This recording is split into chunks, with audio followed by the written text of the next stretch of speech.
नमस्कार, आप देख रहे हैं सिटी पोस्ट लाइव और मैं हूं आपके साथ हर्षिता प्रताप सिंह। 2024 का आम चुनाव सर पर है। चुनाव आयोग ने तारीखों की भी घोषणा कर दी है, लेकिन इंडिया गठबंधन में सब कुछ ठीक नहीं लग रहा है। हम बात कर रहे हैं सीट शेयरिंग की। सीट शेयरिंग को लेकर पेंच अभी भी बुरी तरीके से फंसा हुआ इंडिया गठबंधन में। इस मुद्दे पर चर्चा करने के लिए हमारे साथ मौजूद हैं वरिष्ठ पत्रकार श्रीकांत प्रत्युष जी।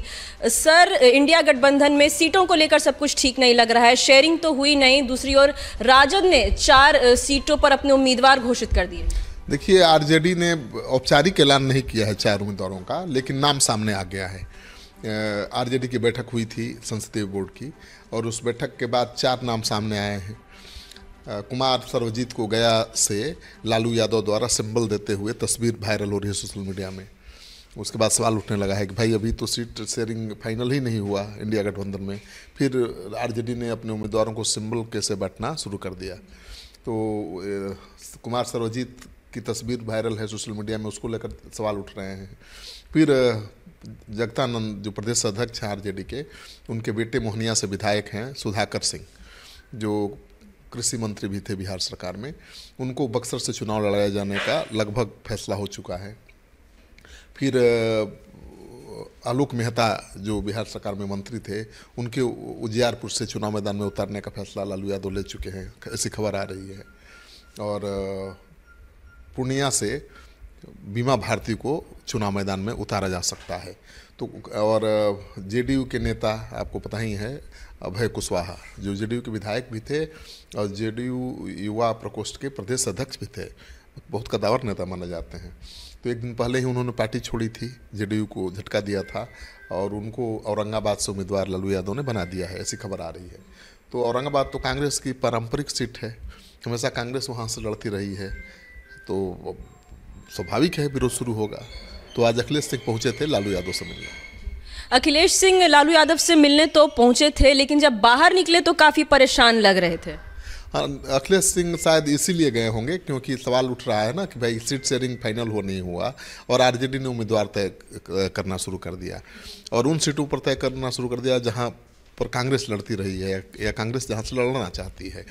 पूर्णिया से कांग्रेस चाहती थी पप्पू यादव को लड़ाना, क्योंकि पप्पू यादव ने अपनी पार्टी का मर्जर कर लिया है कांग्रेस पार्टी में। पप्पू यादव लगातार कैंपेन चला रहे थे पूर्णिया में, लगातार पूर्णिया में जा रहे थे, बहुत कार्यक्रम कर रहे थे।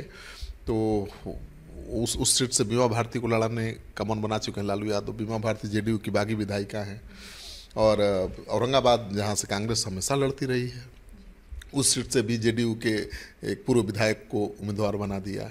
तो उसी को लेकर लगता है कि राहुल गांधी का कोई संदेशा होगा कि इससे गलत मैसेज जाएगा। सीट शेयरिंग फाइनल ही नहीं हुआ क्योंकि महागठबंधन में भी कई दल हैं, कांग्रेस पार्टी है, फिर वाम दल हैं, सीपीआई, सीपीएम, सीपीआई-एमएल, इन लोगों से बात किया ही नहीं, सीट शेयरिंग फाइनल ही नहीं हुई, और आपने उम्मीदवार घोषित कर शुरू कर दिया। तो इस मनमानी को लेकर शायद वो गए होंगे राहुल गांधी का मैसेज देने के लिए, लेकिन जब निकले तो पत्रकारों के सवालों का उन्होंने ठीक से जवाब नहीं दिया, क्योंकि जवाब देते भी क्या। अब ये थोड़े कहेंगे कि हम लालू यादव से शिकायत करने आए हैं, राहुल गांधी का संदेशा देने आए हैं। उन्होंने कहा कि औपचारिक मुलाकात थी, हमेशा मिलते रहते हैं, लेकिन सच्चाई यही है कि लालू यादव के 4-5 कैंडिडेट्स के नाम सामने आने के बाद खलबली मच गई, हड़कंप मच गया है इंडिया गठबंधन में। दिक्कत ये भी सामने आ रही है कि कुछ ऐसे सीट हैं जहां लगभग ऐसा लगता है कि हारना तय है, तो राजद वैसे सीटों पर उम्मीदवार नहीं उतारना चाहती है। पाटलिपुत्र की बात करें, नालंदा की बात करें। देखिए, पाटलिपुत्रा हमेशा कांग्रेस की झोली में आती रही है सीट, कांग्रेस कभी जीती भी नहीं, लगातार बीजेपी यहाँ से जीतती रही है। कांग्रेस पार्टी से शत्रुघ्न सिन्हा जैसा कदावर नेता भी नहीं जीत पाया चुनाव, क्योंकि माना जाता है कि बीजेपी की ये पारंपरिक सीट है और बीजेपी हर हालत में यहाँ से जीतती है। बीजेपी जिसको भी खड़ा कर दे वो जीतेगा। उसी तरह से नालंदा की सीट है, नीतीश कुमार जिसको खड़ा कर दें वही चुनाव जीतेगा। और दोनों ये सीटें जो गारंटेड हैं, जहाँ पर नीतीश कुमार की जीत गारंटेड है, जहाँ पर बीजेपी की जीत गारंटेड है, उन सीटों को कांग्रेस के खाते में हमेशा क्यों डालिएगा, कांग्रेस पार्टी का कहना है। तो कांग्रेस पार्टी चाहती है कि पाटलिपुत्रा सीट की जगह, नालंदा की सीट की जगह कोई दूसरा सीट उसको मिले। और सीमांचल की कई सीटों पर मांग है कांग्रेस पार्टी की।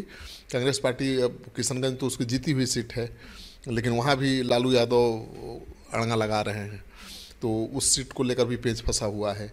पूर्णिया सीट से लालू यादव पप्पू यादव को तो नहीं लड़ना चाहते हैं। पप्पू यादव के कांग्रेस में एंट्री के खिलाफ भी थे लालू यादव, लेकिन राहुल गांधी के हस्तक्षेप के बाद तैयार हो गए। तो पप्पू यादव तो कांग्रेस में शामिल हो गए, लेकिन पप्पू यादव के लिए मधेपुरा सीट खबर आ रही है कि छोड़ दिया है लालू यादव ने, लेकिन पूर्णिया सीट जहां से तैयारी पप्पू यादव कर रहे थे नहीं छोड़ा है। उसी तरह से और भी कई सीटें हैं जहां से कांग्रेस चुनाव लड़ना चाहती है, लेकिन लालू यादव उन सीटों को छोड़ने को तैयार नहीं है। उल्टे लालू यादव ने कांग्रेस की सीट पर धावा बोल दिया, औरंगाबाद।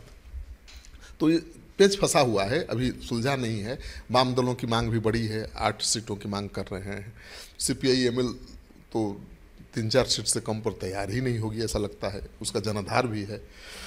लालू यादव कितनी सीटें देंगे कांग्रेस को, इसको लेकर बड़ा सवाल है, क्योंकि कांग्रेस की सीटों पर जिस तरह से दनादन उम्मीदवार उतारते जा रहे हैं, इससे लगता है कि इस बार 9 सीट भी न मिले कांग्रेस को। सर, बात पशुपति पारस की करेंगे कि ये भी खबर है कि इंडिया गठबंधन की ओर से उन्हें कोई बड़ा ऑफर दिया जाएगा। यहाँ गठबंधन में खुद ही जो सीट शेयरिंग का फॉर्मूला है कुछ साफ नहीं हो पाया है, तो पारस को क्या बड़ा ऑफर मिलेगा वहाँ से? पारस को क्या बड़ा ऑफर मिलेगा? पारस को तो एनडीए ने पैदल कर दिया, बीजेपी ने एक भी सीट नहीं दिया है। तो पारस को अब लालू यादव बुलाकर 3 सीट 5 सीट दे देंगे, ऐसा तो होने वाला है नहीं। हाँ, हाजीपुर की सीट लालू यादव पारस को दे सकते हैं, क्योंकि चाचा भतीजे में सीधी लड़ाई होगी, उसका फायदा उनको मिल सकता है। लेकिन ये भी बहुत तय नहीं है, क्योंकि वहाँ से आरजेडी के मजबूत उम्मीदवार हैं। शिवचंद्र राम आरजेडी के वरिष्ठ नेता हैं, पहले भी लोकसभा चुनाव लड़ चुके हैं।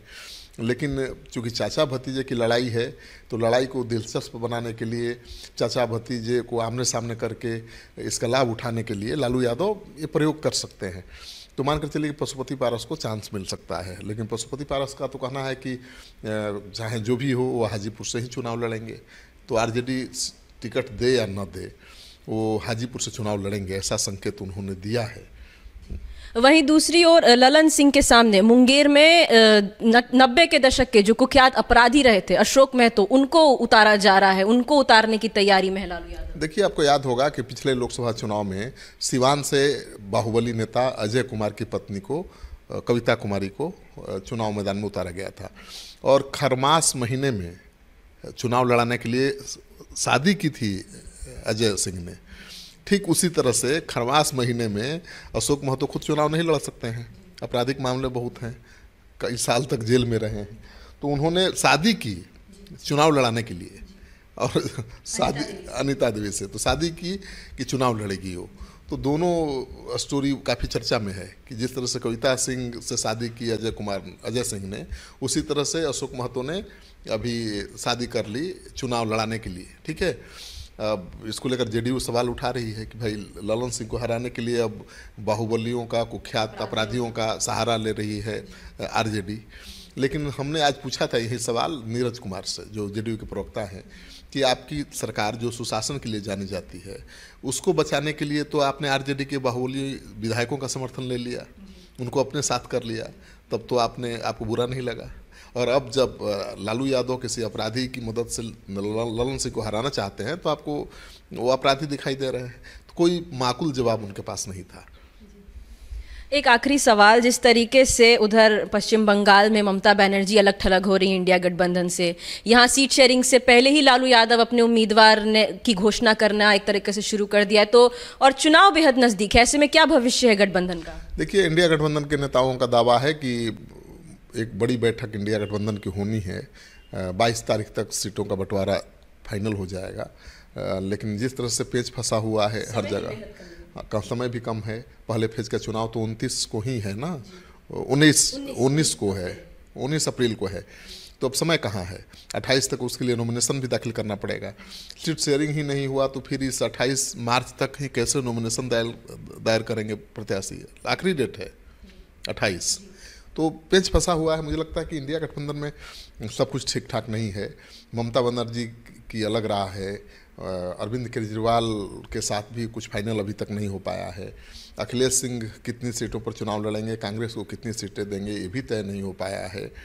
तो अभी बहुत पेच फंसा हुआ है। लेकिन बिहार में जिस तरह से लालू यादव ने सीट शेयरिंग फाइनल होने के पहले ही अपने उम्मीदवारों के नाम का ऐलान शुरू कर दिया है, उससे तो लगता है कि यहाँ सब कुछ तय लालू यादव ही करेंगे।